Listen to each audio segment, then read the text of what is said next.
যুগে যুগে সাহাবায়ে কেরাম ইমানের পরীক্ষা দিতে গিয়ে তাদের জীবন দিতে হয়েছে, ঘর ছাড়তে হয়েছে, বাড়ি ছাড়তে হয়েছে, সন্তানাদি ছাড়তে হয়েছে।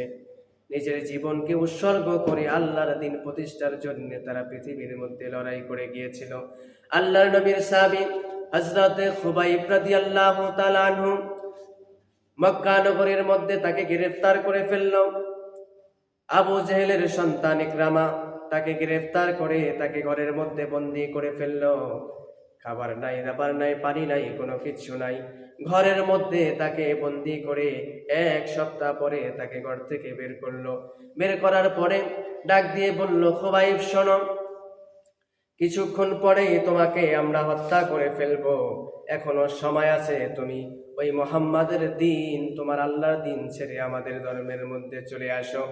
খুবাইব রাদিয়াল্লাহু তাআলা আনহু ডাক দিয়ে বলল, ইকরামা শোনো, আমি ঈমান এনেছি, আল্লাহকে বিশ্বাস করেছি, মুহাম্মাদুর রাসূলুল্লাহ সাল্লাল্লাহু আলাইহি ওয়াসাল্লামের হাতে হাত রেখে কালিমা পড়ে মুসলমান হয়েছি। আমার জীবন চলে যাবে, কিন্তু আমি তোমাদের কাছে কখনো মাথা নত করতে পারি না। খুবাইব রাদিয়াল্লাহু তাআলা আনহুকে ইকরামা ডাক দিয়ে বলল, খুবাইব, কিছুক্ষণ পরে তোমার মৃত্যু হবে, তোমাকে হত্যা করব। এত সাহস তুমি কোথায় পাও? এত সাহস তোমার কোথা থেকে আসে?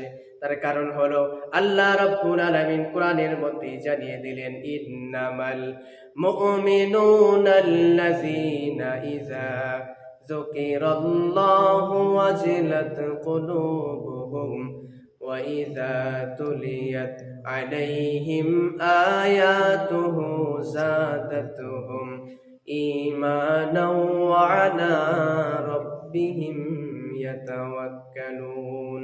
যিনি সত্যিকারের মুমিন, সত্যিকারের ঈমানদার, তার অন্তর তো যখন ওয়া ইযা তুলিয়াত আলাইহিম আয়াতুহু যাদাতুহুম ঈমানা, আল্লাহ পাক রব্বুল আলামিনের নাম শোনা মাত্রই, কোরআন শোনা মাত্রই, আল্লাহর বরত্বের কথা শোনা মাত্রই আল্লাহ তার ঈমানকে বৃদ্ধি করে দেয়। সুবহানাল্লাহ। আল্লাহ রাব্বুল আলামিনের সেই বান্দা খুবাইব রাদিয়াল্লাহু তাআলা আনহু ইকরামাকে ডাক দিয়ে বলল, আমার সমাজের লোকেরা ও কাফেরের গোষ্ঠীরা শোনো, আমি তো একদিন মরেই যাব, মরতে তো আমারও হবেই।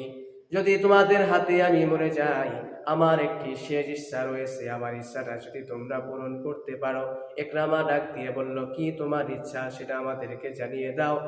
খুবাইব রাদিয়াল্লাহু তাআলা আনহু ডাক দিয়ে বলল, ইকরামা, আমার তেমন কোনো ইচ্ছা নয়, আমার শুধু ইচ্ছা আমার রব, আমার মালিক, আমার আল্লাহর সাথে 2 রাকাত সালাত আদায় করে আমি একটু কথা বলে নিতে চাই। খুবাইব রাদিয়াল্লাহু তাআলা আনহুকে পানি দেওয়া হলো। ওযু করে নামাজের মুসল্লায় দাঁড়িয়ে গেলেন। 2 রাকাত নামাজ তড়িঘড়ি করে শেষ করলেন।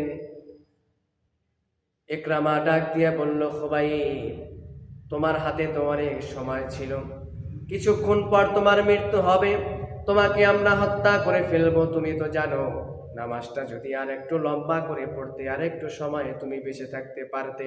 খুবাইব রাদিয়াল্লাহু তাআলা আনহু বলল, ইকরামা শোনো, ঈমানদার কখনো মৃত্যুকে ভয় পায় না, ঈমানদার কখনো মৃত্যুকে ভয় পায় না, ঈমানদার কখনো মৃত্যুর পরোয়া করে না। খুবাইব রাদিয়াল্লাহু তাআলা আনহু ডাক দিয়ে বললেন, ও ইকরামা শোনো, আমি এজন্যই নামাজটাকে তাড়াতাড়ি পড়ে ফেলেছি, যাতে করে তোমাদের এটা মনে না হয় মুসলমান খুবাইব মরণের ভয়ে নামাজকে লম্বা করে দিয়েছে।